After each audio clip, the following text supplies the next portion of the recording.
పెద్దలు విజయ్ గారు చెప్పిన దానికి ఒక విషయం ఏంటంటే, ఏదైతే డాక్టర్ బిఆర్ అంబేద్కర్ గారి నడిబొట్టున ఉన్నటువంటి అక్కడ జరిగినటువంటి దుండగులు చేసినటువంటి దాడిని ఖండిస్తున్నాం. అట్లాగే ప్రభుత్వం కూడా దాని మీద చట్టపరమైనటువంటి చర్యలు తీసుకోవడానికి మరి ఆల్రెడీ దాని మీద ఎంక్వైరీ చేస్తుంది. అదే విధంగా ఆ చర్యని మా జనసేన పార్టీ కానీ, మిగిలిన తెలుగుదేశం పార్టీ కానీ, కూటమి ప్రభుత్వం దాన్ని మరి అన్ని చోట్ల కూడా ఆ దుండగులను పట్టుకోవాలనేటువంటి విషయాన్ని చాలా స్పష్టంగానే తెలియజేయడం జరిగింది. ఈ చర్య అనేది చాలా బాధాకరమైన విషయం. తప్పకుండా ఎవరైతే ఆ చర్య చేశారో దాని మీద వాళ్ళని శిక్షించాల్సినటువంటి అవసరం ప్రభుత్వం మీద ఉంది. తప్పకుండానే త్వరలోనే వాళ్ళని గుర్తించి, ఎందుకంటే వాళ్ళ దాని సెక్యూరిటీని పెంచాల్సిన అవసరం ఉంది.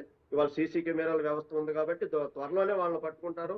ఎవరైతే ఆ చర్యకు పాల్గొన్నారో దాని మీద చర్య తీసుకునేటువంటి పరిస్థితులు ఉన్నాయి కాబట్టి ఆ విషయాన్ని పెద్దలు తెలియజేస్తున్నాను. ఈ రెండో విషయం మీరు చెప్పేది ఏంటంటే, నిజంగా చాలా బాధాకరమైన విషయం. ఎందుకంటే జంతర్ మంతర్ దగ్గరికి వెళ్ళి ఢిల్లీలో ఆయన నిరాహార దీక్ష చేయటం అంటే అంతకన్నా సిగ్గు చేయటం అనేటువంటి విషయం ఏంటంటే, ప్రజలకి జవాబుదారీతనంగా ఉండి ప్రజల పక్షాన్ని నిలబడి 5 సంవత్సరాలు ఒక ముఖ్యమంత్రిగా ఉన్నటువంటి జగన్మోహన్ రెడ్డి గారు ఇవాళ మీరు 2024 వచ్చేటికి ఎన్నికల్లో ప్రజల తీర్పుని శిరసావహించి ఇవాళ మీరు మీ యొక్క 11 సీట్లకు మిమ్మల్ని పరిమితం చేసిన తర్వాత మీ నియోజకవర్గంలో మీ ప్రజలకి మీరు జవాబుదారితనంగా ఉండాల్సినటువంటి అవసరం ఉంది.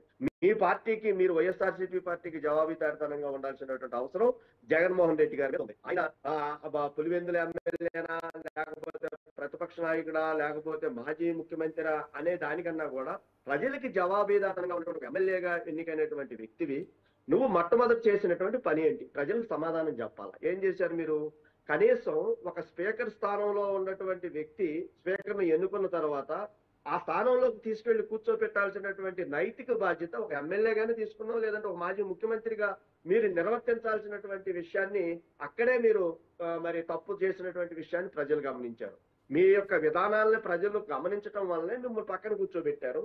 కానీ ఇవాళ అత్యున్నతమైనటువంటి ఒక సభా వేదిక, ప్రజలకి జవాబుదారితనం చెప్పేటువంటి ఒక అసెంబ్లీలో ఏ విషయాన్నైనా చర్చించుకునేటువంటి విషయాన్ని ఒక 5-6 రోజులు చర్చ పెడితే కనీసం మొదటి రోజునే మీరు అసెంబ్లీ నుంచి వెళ్ళిపోయినటువంటి సిగ్గుమాలినటువంటి విషయం ప్రజలు గుర్తించారు. రెండోది ఏంటంటే, మరి ఏదైతే రాజ్యాంగానికి అనుగుణంగా ఉన్నటువంటి గవర్నర్ వ్యవస్థ, గవర్నర్ గా ప్రసంగించేటువంటి విధానాన్ని కూడా మీరు దాన్ని వ్యతిరేకించవచ్చు, తప్పులేదు. కానీ మీరు కనీసం చెప్పే మాటలు కూడా వినేటువంటి పరిస్థితి లేనటువంటి పరిస్థితి.